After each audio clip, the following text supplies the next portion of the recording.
You're watching How Well Media News.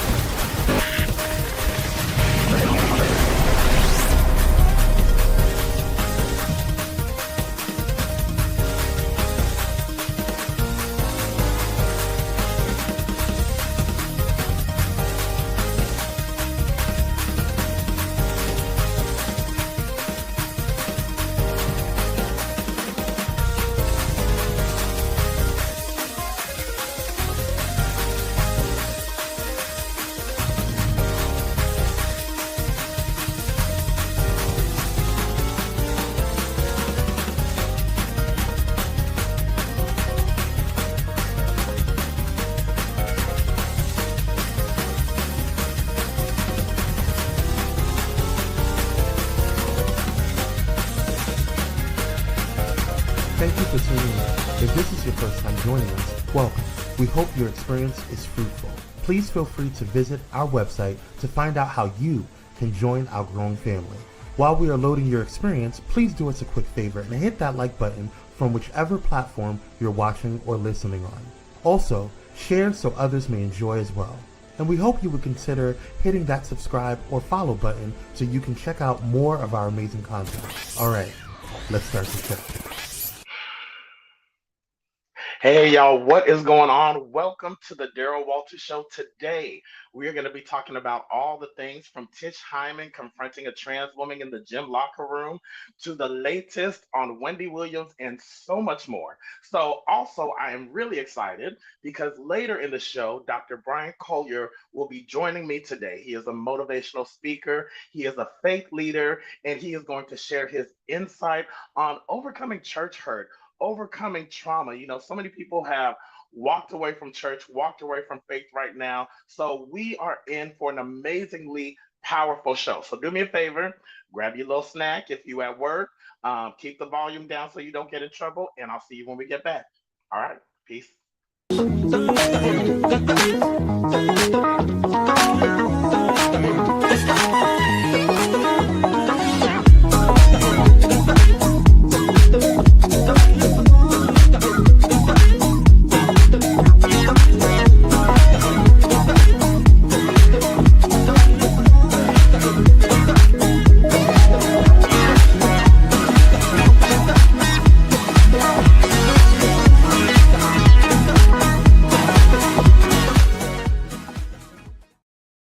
Hey y'all, what is going on? Welcome to the Daryl Walter Show. How y'all doing this week? Y'all, welcome back to episode 2 of the show, and we've got so much to talk about. So let's get straight into it with what went viral.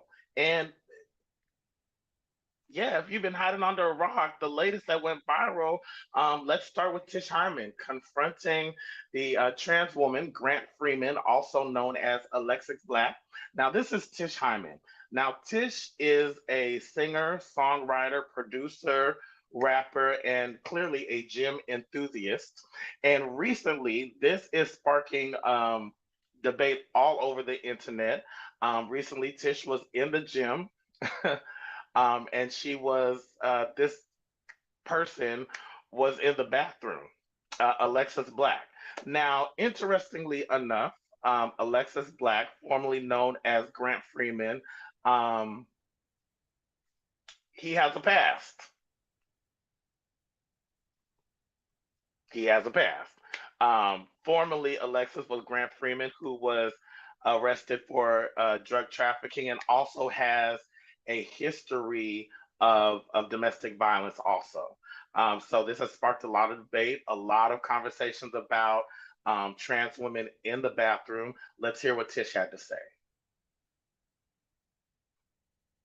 Like, listen, how can you say you're a woman or you want to be a woman and you don't care how women feel?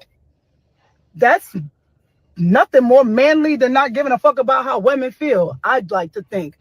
And I get it, like, everybody has their own things, and I don't want to say that I know everything about gay rights or trans rights. I'm a lesbian. I've been a lesbian my whole life. I treat people how I want to be treated regardless of whatever their sexual orientation is or whatever they decide. So I'm not transphobic and I'm not homophobic. I'm not straightophobic. I'm not racist. None of these things. I just believe in treating people how I want to be treated.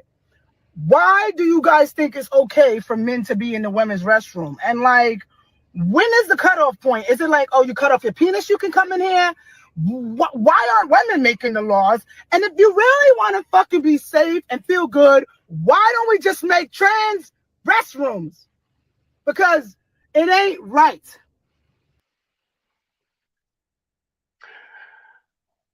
Now, here's the thing. A lot of people have shared their opinions. Trans women shouldn't be in the women's restroom and vice versa. This has sparked a huge debate online about privacy, respect, and what spaces are safe. But here's what I want to bring to your attention. Some quick statistics. Transgender women account for the vast majority of violence against trans people. And in particular, roughly 60% of victims are Black trans women. So to me, this is bigger than the bathroom issue. I went to Tish's page, and she proudly supports MAGA. She is a MAGA supporter. So she has an agenda. She definitely has a she has an agenda. She has a point to prove. And so while I think women's safety is absolutely most important, I have to bring up that right now in this climate, the idea that is being perpetuated is putting trans people at risk. And I think this is a time right now where trans people need to be protected in the bigger picture of things. The reality is that you don't see a lot of trans people in women's restrooms at the locker room. That's just absolutely not the truth. And the bigger picture also, because of this conversation we have online, this conversation that is being had online can affect real people in real life.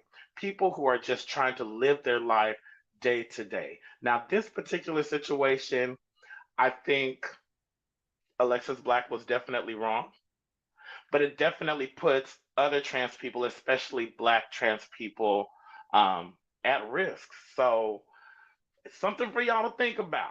I know my opinion is not popular per se, but listen, tap down in the comments and tell me what you think. Do you think this is an issue of just the bathroom, or is this a bigger issue that we're facing that we're not realizing? I don't know. Maybe it's just me, but let's get into some stories that are making some headlines. Let's get into hot topics. All right, I'm gonna change it up a little bit. We're gonna start a little light, then we're gonna get a little heavy. So first up, rest in peace to the penny. RIP to the penny. The U.S. Mint has produced its final penny this past Wednesday, and just a little clarity. Yes, it costs 4 cents to make 1 penny. So that's saving the government about $50 million per year, which I'm sure we can think of many places that $50 million can go to. Snap. Uh huh. Uh huh. Mm-hmm. And even though now pennies are no longer in circulation, just to be clear, there are 300 billion pennies still in circulation. So all you penny pinchers out there, you can still use your penny. Okay. So if you've got a penny jar at home, it might just become a collector's item. And I'm wondering how much it's going to be worth. All right. Speaking of pennies, for your thought, let's move on to Wendy Williams. Wendy Williams, our beloved icon, the woman who coined Hot Topics, as many of you know, has been in a guardianship for at least 3 years now. And recently, according to reports, Wendy underwent, let me talk now. Recently, Wendy underwent a battery of neurological tests, and the results show that she does not have front temporal dementia, according to the neurologist. This update was shared with her legal team, who plans to use it to help her end her guardianship, which has been in place for several years. This is a big moment, not just for Wendy, but Wendy represents a lot of people out there who are in conservatorships, like Britney Spears, and who people who are over their finances. Honestly, y'all, this is a reminder. Let me just say this. especially to my people out there. Get your affairs in order while you still can, while you're still in your right mind, so that if anything should happen, you don't end up like a Wendy. And I'm not saying that to be shady, but this is something that I really believe could have been prevented. You know, unfortunately, her family wasn't able to. Her son, there was some issues with their son. I don't know if y'all remember. He was taking large amounts of money out of her account, and her ex-husband, well, we all know he has a new family. But at the end of the day, the bigger picture is find someone that you can trust. Those of you out there, get your life insurance in order. Not only that, but get your medical plans in order so that should the time come, you don't end up in a position where you're in a guardianship that you don't want to be. I don't know what the future holds for Wendy Williams because there's been a lot going on. She's been sober for 3 years. She's been in this conservatorship trying to get on. I don't see her coming back to TV, but I pray that she's able to live a comfortable life and that she's out of something that she doesn't need to be in. Prayers up for Wendy. Tap down in the comments if you agree with me or not, or just send some prayers to Wendy that she makes it through this. All right. Now let's move on to the government shutdown that is finally over. After 43 days, the longest government shutdown in history is finally over.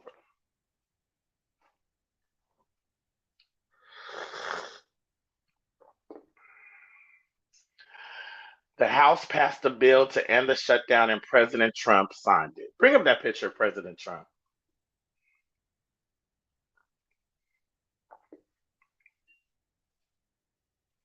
Even though this particular chapter has ended, the fight in Washington is far from over, y'all. And listen, politics aside, shutdowns not only, yes, that one. Yes, because that's what he's doing to me. Even though the shutdown is over, that man don't give a good, he don't care. Okay, he don't give a good damn. Um, this is a wake up call. This is a wake up call to y'all to get out there and vote because we see that voting does matter. This is a wake up call for leadership on both sides. Okay, that we gonna get through this, y'all. This government shutdown has affected a lot of families, a lot of people playing catch up now. It's still going to affect those of you who are traveling out there. The effects are going to linger on. And that bill that was passed is only signed through January. So let's go. And speaking of the president,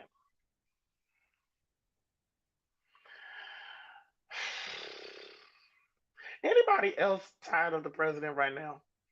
And just like, don't it feel, it's only been what? It ain't even been a year.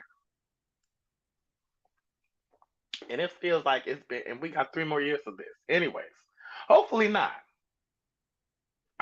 Okay.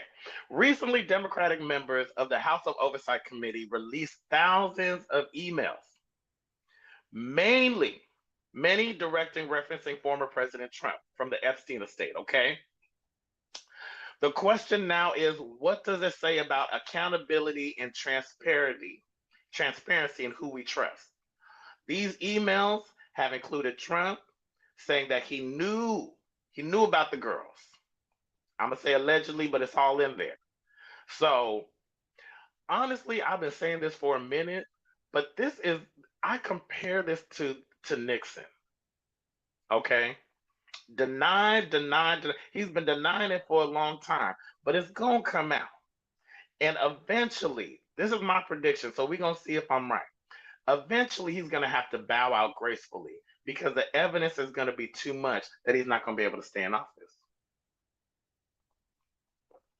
We are watching a Nixon situation, what is it, the Watergate situation play out, okay? So no matter what side of the aisle you on, I think people are tired of politics being personality instead of principle. Hmm? I'm gonna say it again. People are tired of politics being personality and not principle, okay? People are hungry. This man is building a ballroom. People are tired. This man is traveling still, and it's a mess. And I don't know about you, but I am tired of it, and we need prayer. Speaking of prayer, let's move on to Lillian Lloyd. Now, I'm excited for this. Lillian Lloyd, gospel singer, evangelist. Y'all know her from the famous song One More Chance, formerly of Ricky Dillard and New G, has recently announced that she is always going to be singing. She is always going to be evangelizing, but she is stepping into her calling of being a pastor. January 11th, 2026, Lillian is coming back to Macon, Georgia to be the pastor of the church called The Gathering. And she wrote, and I quote, I will sing for the rest of my life. Singing is my gift, but preaching is my calling. Y'all, I don't know if you remember, if you go back and look at the old Daryl Walter Show season one, I actually interviewed Lillian Lloyd, and she is, and I've actually met her several times in Las Vegas. She is an amazing light. I think she's a great leader, and I really believe she's going to be a great addition to the world of pastors. She's honest, she's truthful, she has an amazing gift. Now I'm interested to see how all of this is gonna play out. So maybe Lillian, if you're out there and you're watching this, maybe you can come on the show and talk to us about the church and everything. But I love this for her. I really do, and I love ending hot topics on a light note like this. Hallelujah! Thank God for the gathering. Listen, I'm not gonna get into Akon, but I'm just gonna say he got arrested and he was released, and that's all I got for now. Okay, let's keep it pushing. Now, let's move on. I'm really excited for my special guest, Dr. Bryant Collier, just to get to know him, and we're gonna be talking about all the things around faith and church hurt. So. Do me a favor, tap down in the comments. Let me know what you think about the hot topics, how you feel about them, and let's take a quick break and we'll be back. All right.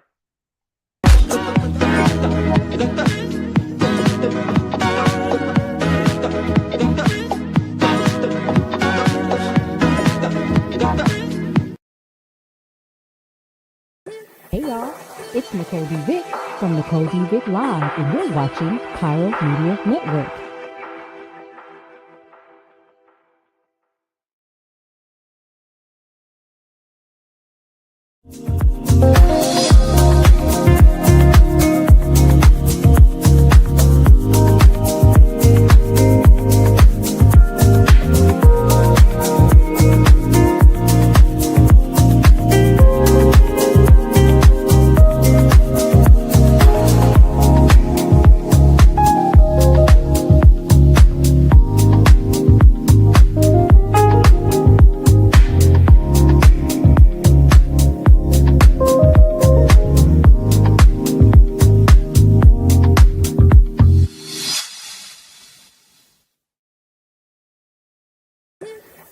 Hey, it's Pastor Kim from It's Just Kim Live Show, and you're watching Pyro Media Network.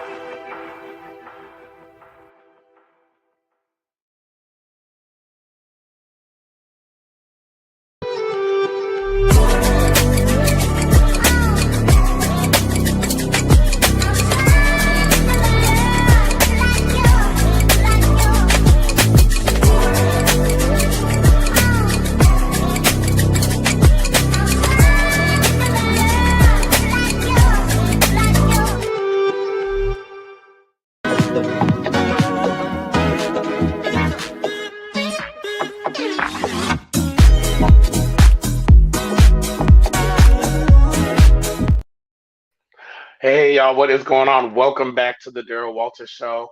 Today, I am really excited about this conversation. Many of you, if you follow my journey on social media, on TikTok, on Facebook, on Instagram, you know that I went from someone who wasn't going to church. I was at one point anti-church. You know that I had lost my faith, and I am someone now who has returned to church and has rebuilt my faith through an extensive journey of finding myself. I always say that I had to break down, decolonize my spirituality in order to build up my relationship with God. So I've been thinking about this for a long time, and I'm really excited to have my next guest on the show to have this conversation. My guest today is Dr. Bryant Collier. He is a motivational speaker who literally travels the world, inspiring people to live with purpose, walk in faith. He is known for his powerful message of resilience, of hope, and transformation. Ladies and gentlemen, and everybody in between, welcome to the show, Dr. Collier.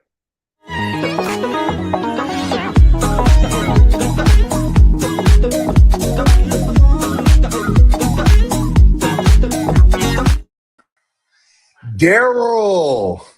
Dr. B. Dr. I'm Bryant. Is it Dr. B? What do you prefer?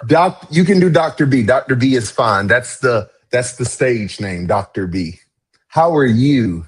I'm doing well. How are you doing today? I am great. I am so happy to be here. Thank you for having me. This is phenomenal. I am so grateful to see the light that is coming from what you're doing to make this world a better place. And I'm just so happy and humbled that you even invited me here. Thank you so much. You are very welcome. You know what? I let me just start by saying that from the time that I've met you, I've always called you the light. I was like, I'm just gonna nickname you the light because everywhere that you go, you exude such a presence that um, it's clearly God. It's clearly God inspired, but it's just you as a person. Wherever you are, you bring such a positivity to the world. So before we dive into the conversation today, I just want you to tell us, for the people out there, tell us about your journey, how you Yeah. became a motivational speaker, how Yeah. you became Dr. B. How I became Dr. B. Absolutely, absolutely. Let me touch that in a way of saying what you just said. So, one, ironically enough, I am from Macon, Georgia, where Lillian Lloyd is from and where she is planting her church. So, really great to hear that in the Hot Topics section there. But raised in Macon, Georgia, I am a Kojic baby. I was born and raised and licensed in Kojic. And raised by my grandmother, who was a Black female pastor in Kojic in the 90s.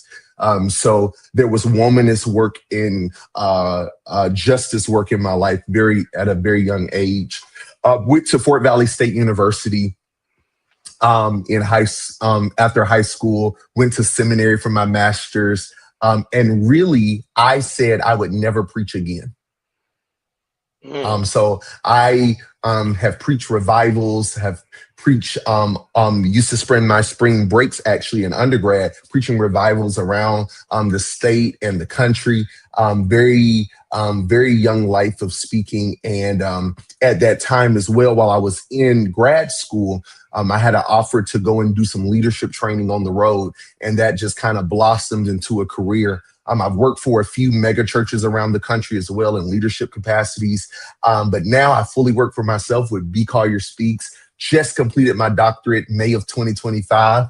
Congratulations. From the Samuel DeWitt Proctor School of Theology at Virginia Union University, another HBCU. So kind of how I got here was learning not to stop because I got hurt back there.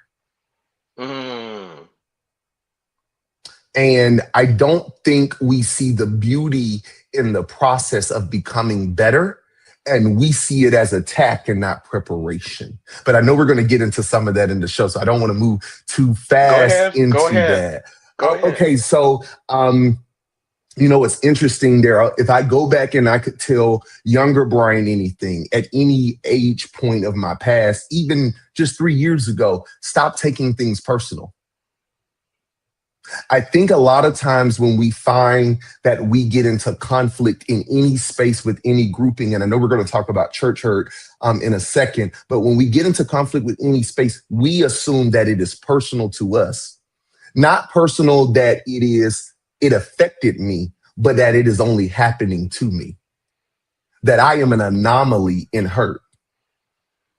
And the reality, Daryl, that I've realized in life is the thing that sometimes I felt damaged me the most is what prepared me for where I was going. Because the fact that you can be damaged and still live meant that it couldn't kill you.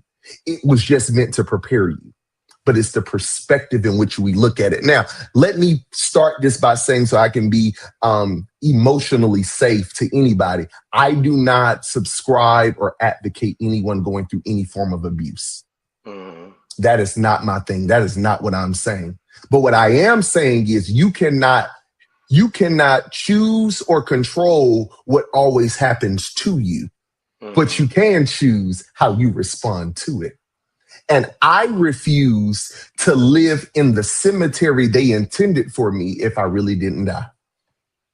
Okay, so listen, I've got my questions. You go. I was moving too fast, Daryl. No, you're not moving too fast because there's a moment where you mentioned where you didn't want to preach. Yeah. You said you would never preach again. Yeah. And you talked about being damaged. So can you take us back to that moment, that crossroad, where there was the hurt, where you said you want to preach again, and let me ask you, what was that moment, and what made you choose to move forward to inspire others?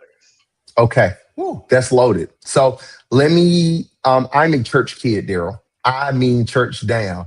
At the intro praise break, for the intro music, I was back here going. I am a church. I love church. It is my community. It is my culture.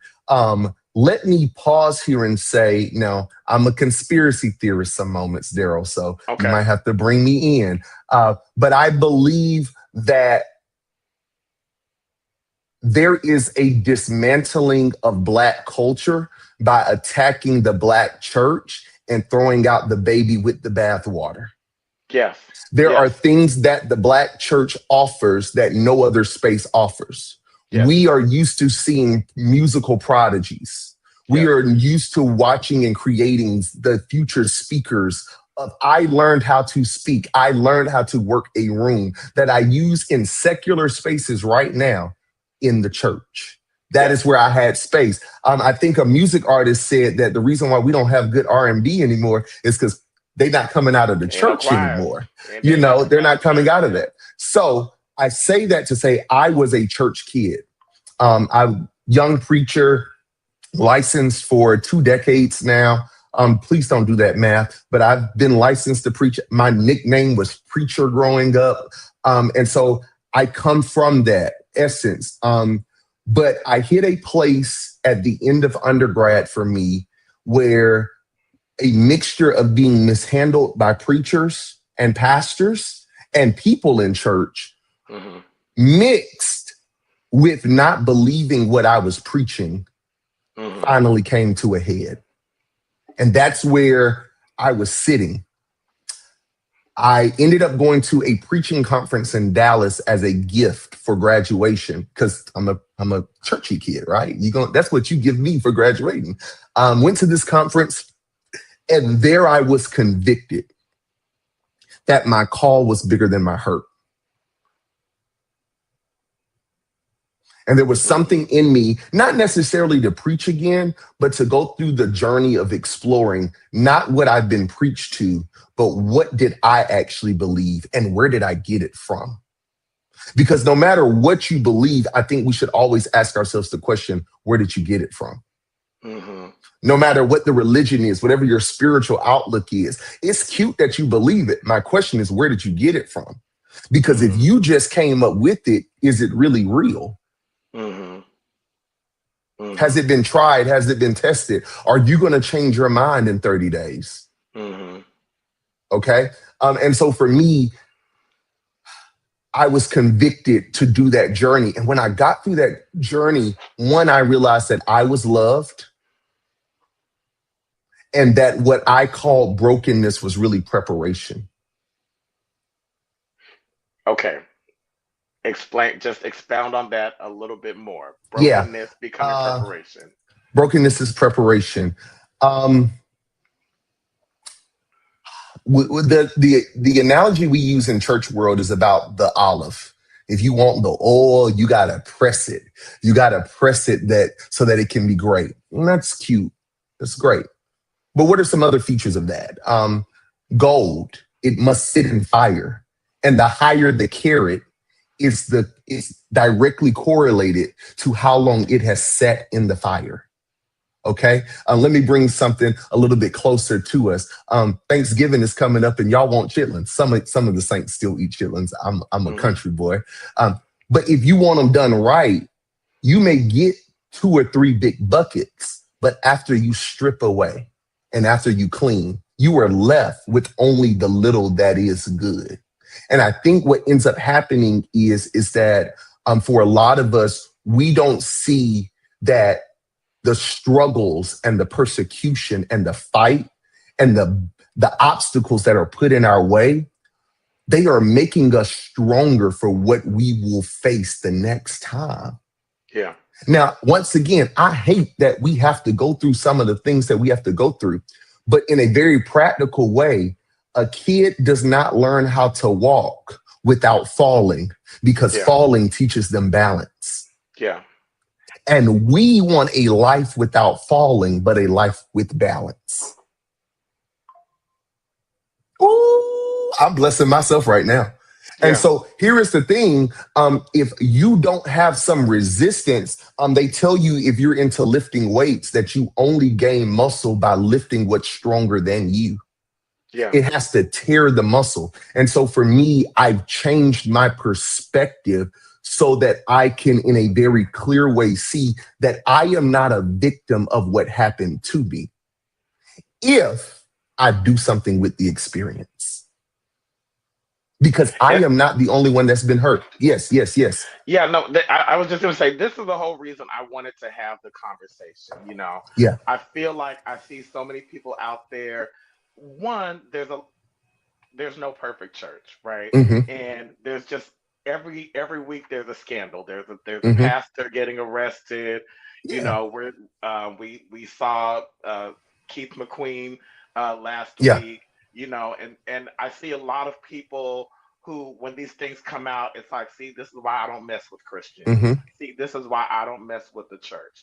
I'm at a place, honestly, where I understand that the church is made up of human beings and that stuff happens, you know, and I don't hold it against church per se, right? And my heart has changed to a space where I just have a faith in God that has just like, it's on a different level.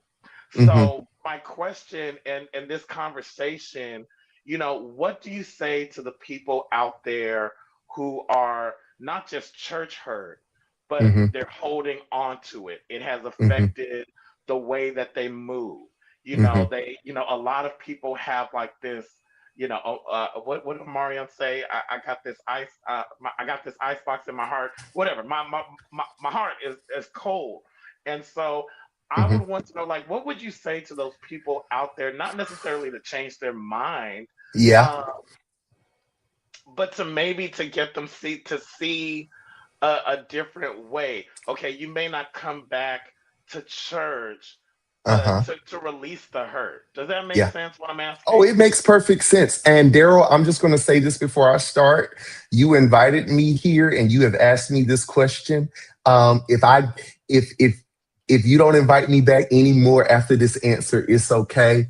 I am a straight shooter. And so I'm just going to cushion this by saying I love everybody, and I mean everybody well. But I need to be as authentic as I can. And so here's my answer to that. I think people need to grow up.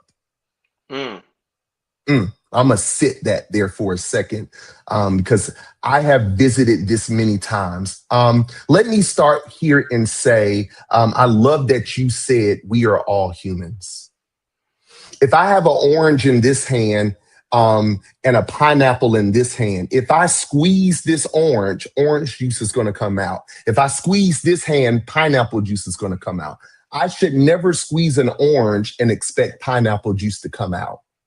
Because oranges don't produce pineapple juice. We keep squeezing humans and expecting perfect to come out.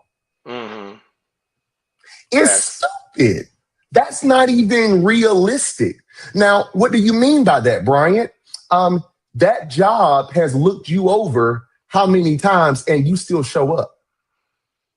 You have been frustrated with coworkers and you still show up. Okay, Bryant, well, that's my job. That's where I work. Okay, cool. You still sleeping with that man or that woman that cheated on you. You still going back to that ex. Okay, let me make it larger. Let me make the picture, even here. You stopped going to church because a person in church hurt you, but you didn't stop dating and you still believe in love and somebody broke your heart. Mm-hmm. Help me understand that, because here's the thing. We have unrealistic expectation of people in certain places. And this is one of the largest and most beneficial things I think we can share with people that may be in that space. You need to stop romanticizing people who are in church. A person who has been called to ministry has not been called to perfection. They've been called to service. And they are only on a pedestal, not because they put themselves there, but people and culture have put them there. They are human. And they're human when you tell them, you can't tell me what to do. I put on my pants the same way as you. But when they mess up like you, now they're supposed to be superior. Yeah. Now, I don't condone for any form of abuse, but don't be picky about where you get abused. I don't know how I feel about that. I know, because here's the thing. If that be the case, that would be like me saying, Daryl, you and I are friends, and I had another friend hurt me. So now I'm going to cut you off, Daryl, because that's a friend that hurt me. So now all friends are going to hurt me. What's the difference? Yeah, let me ask you this. Do you think the church has a responsibility to address the hurt, to address? Yeah, let's address it all then, but let's address all of it. Let's address all of it. Let's address the hurt that I, as a member who make a commitment that I will continue to come and give to help this community. Because let's say this, we spend more in fantasy leagues than we spend on church, and fantasy leagues gives us less. Yeah.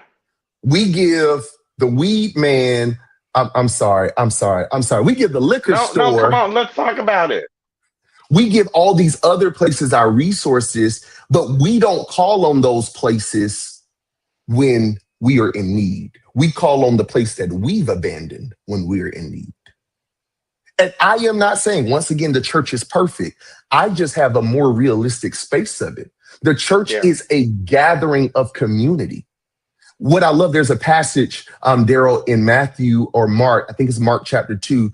Jesus is sitting with some of the people, and the Pharisees come in. They're like, why are you sitting with them? They're tax collectors. You shouldn't be sitting with them. He says, I didn't come for those who are healthy. I came for those who are sick. Yeah. And I think we forget that the church is a hospital, and we have falsified what sickness looks like. Yeah. That now we can't even show our pain. Now, let me say this to your point. Yes, I believe the church should address the hurt. But here is my question to those who are hurting.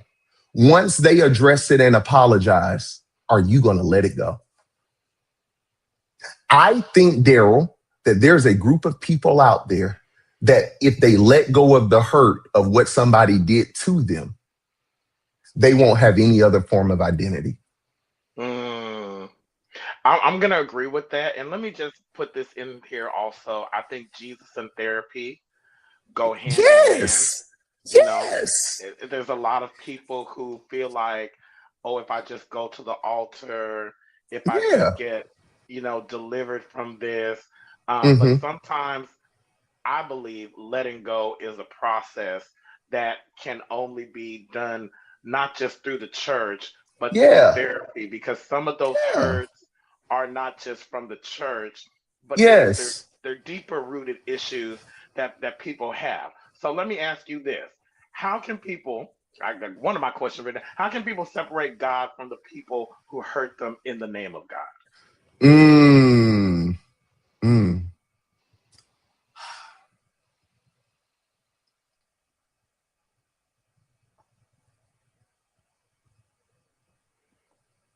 Because people still, have that No, connection. I'm with you. I'm absolutely with you. If we are standing in the middle of the store and if we're standing in, let's say we're standing in, I'm trying to think of a store that's an ally. Because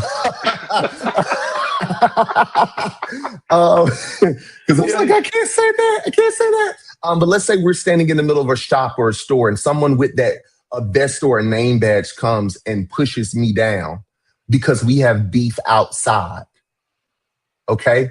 It's not the store's fault that this person pushed me. I can blame the store. But the person who did it had their own reasons that don't reflect the store. The store don't even know me. Yeah. And so what ends up happening is because one, we have unrealistic expectations of people. We assume that anybody that is representing God is perfect. No one who represents God is perfect. I don't care if they're your grandma, your daddy, your boo thing, your sister, bishop, apostle, mother. I don't care who they are. All have sinned and come short of the glory of God. There is no one who is without sin. So everybody, Daryl, has the possibility to hurt you. They are going to let you down. I don't care how anointed, how great they preach, how much they say they love you. Everybody has the possibility to hurt you.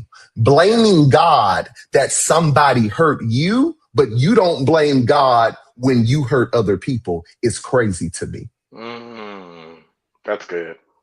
It's our inability to see ourselves in the mirror. And I agree with you. We need Jesus and therapy. I go to a therapist. I take the medicine. Yeah. Oh, I don't have nobody in this church. I take the medicine and I still worship and I still pray, because here's how I think it works, Daryl. The altar gives me the vulnerability to even get to the couch to work through what I'm going through.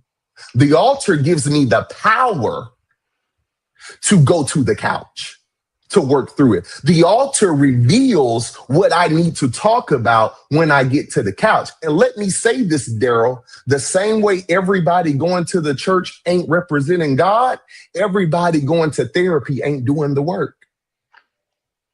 Just because you go to therapy doesn't mean you're doing the work, especially when you're lying to your therapist. Sips tea.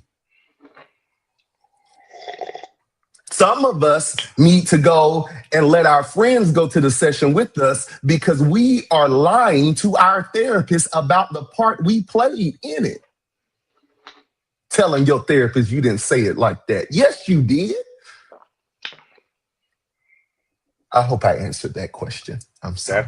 No, you have. That's the same way people be lying to their doctor about how many partners they've had. Kwame, let's clip this. We're going to make this a moment. I said what I said. I said what I said. I said what I said. Okay. Yes. I want to have you back for a part 2. Absolutely. I'm having so much fun. I am too, because it's just been on my heart from the time that I asked you to be on the show. Yeah. I just feel like there's so many people out there who are going to be watching this, so many people that I know. And this is not a call to like, ooh, I want you to go to church, or ooh, I want you to be like me. No, but I really want people to heal, you know, and especially that I see so much going on with the hot topics. I talked about Marvin Wine and all these different people. And every week I turn around, it's a minister being arrested for this, or somebody, you know, going to jail for this. And there's the people who I felt like, for me, a long time is, you know, I was affected by it, and I carried the hurt for so long, and I carried it for so long that it skewed the way that I looked at people. You know what I mean? It skewed the way that I was able to receive love. It skewed the way that that I was able to just kind of operate and move through life, dare I say. Like, honestly, go ahead. Can I touch on that really quickly? Yeah. Daryl, we are responsible for what we feed ourselves. Yeah. There's a pastor from Macon. He was my grandmother's pastor, my mother's pastor. He would say this quote. He said, "You cannot stop a bird from flying over your head, but you can stop it from building a nest there." And what we do is we don't realize that we don't control the media. So there are people that get profits off of our dysfunction, and they enjoy feeding us information that they know are clickbaits. And so here's the thing. Are you upset because this happened in church and a preacher did this and all of this? Or is it feeding into the entertainment you enjoy? I don't do, because the Bible talks about spreading seeds of discord. That is swift to run to mischief. So all of those things, you like mess. You like being nosy. Because here's the thing. If we can't get you to get out of that relationship with that man you love or that woman you love so much, even though they are not treating you as great as they should, why do you want a person to leave a church when they're happy being there? So Sister Girl, everybody was upset about Marvin Winans, and Sister Girl turned around and said, "No, I'm good.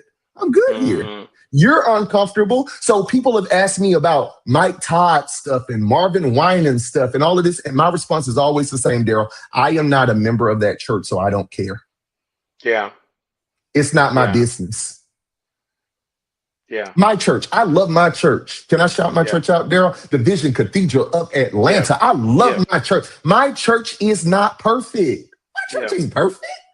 And no church is. And the way our bishop says it, and if you find a perfect church, don't go there. Please don't go there. But the reason why I love my church and know it's not perfect, because I have a realistic expectation that your family ain't perfect, but you still going to Thanksgiving dinner. Your relationship ain't perfect, but you excited about three years and you about to go to the Red Lobster. You're not excited. You're not always happy about, and your job doesn't treat you great, but you have a future and you're thinking about a future. We stay where we want to stay. And I think the church has just become an easy place for people to throw rocks and hide their hands. There are some people that say the church has hurt them, and I have watched them be nasty to me and other people for no reason. So here's the thing that I have a question, and I'm going to leave this here because I don't want to go too far over time, but I'm going to say this and I'm going to leave it alone. For those individuals that are hurt, I'm sorry it happened to you. But if they died without ever apologizing, would you stay there or would you move on? If you are waiting for an apology to move on, they're not thinking about what happened to you. They're not sleeping with it like you are. You've got to get up. And are you considering how you've hurt people? And do you have the same energy for the hurt that you've caused as the hurt that they've caused? Mind your business that pays you. Now I have a saying, if it ain't feeding you, financing you, or you, it ain't my business, and it shouldn't be yours either. Focus on what's ahead. What Rafiki said, it hurts, but it's in the past. And some of us have pitched our tents in the past, Daryl. And I'm glad I got to have the conversation. I'm glad I got to have this conversation. This was amazing. This was just really life-changing for me. Like, the respect and admiration that I have for you just... I love you, Daryl. Yeah, I love you back. Yeah. Okay, so what's next for Dr. B? What tell the people where they can follow you and what's coming up next. Yeah, so you can follow me at Dr. B Speaks. I'm a national keynote speaker and leadership development trainer. I am elder at the Vision Cathedral of Atlanta. If you follow me on Dr. B Speaks, there's a link tree there. My podcast is there. We'll come out with season 3 in January. We have some great opportunities for training individuals how to speak professionally in their area of influence. So we have some of those leadership things coming up. And I will start doing life coaching in 2026. So many people have asked me, and so we'll be jumping into that as well. So much is happening in 2026. I cannot wait to share But until then, if you ever need to really see me, you can find me on a Sunday morning at the Vision Cathedral of Atlanta with my friend and brother, Daryl, there as I well. will be there. Yes. Yeah, Yes. you will. All right. Thank you for joining the Daryl Walters Show. It has been a pleasure. I can't say enough about you, but for those of you out there listening, go there it is. Go follow him. Go follow him. Dr. B. All right. Thank Thank you. you very Thank much. you so It's been a much. pleasure. Thank you. Bye, y'all.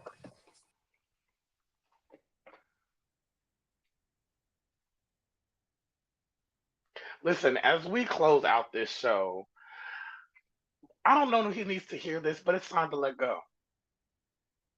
It's time to let go of that relationship. It's time to let go of that thought. It's time to let go of the person who hurts you.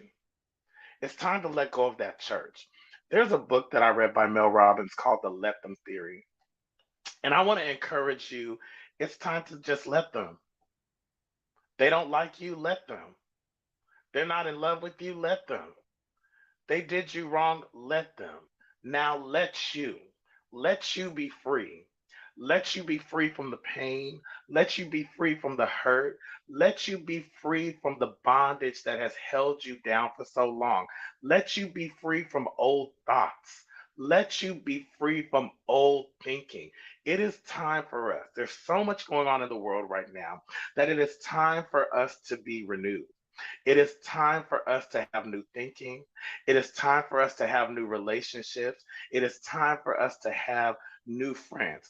Anybody out here listening to this message, I want to encourage you to let go of that friendship that's not serving you any purpose.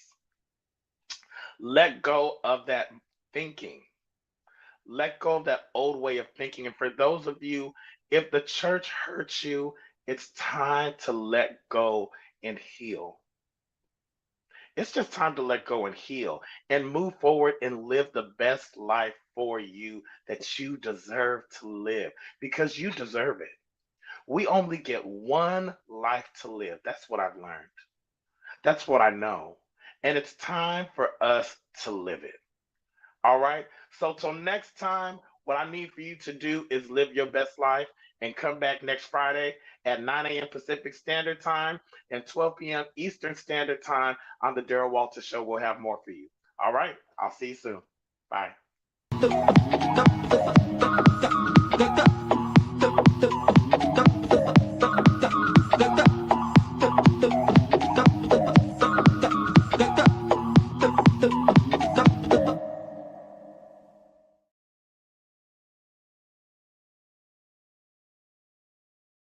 Thank you for watching Pyro Media Network.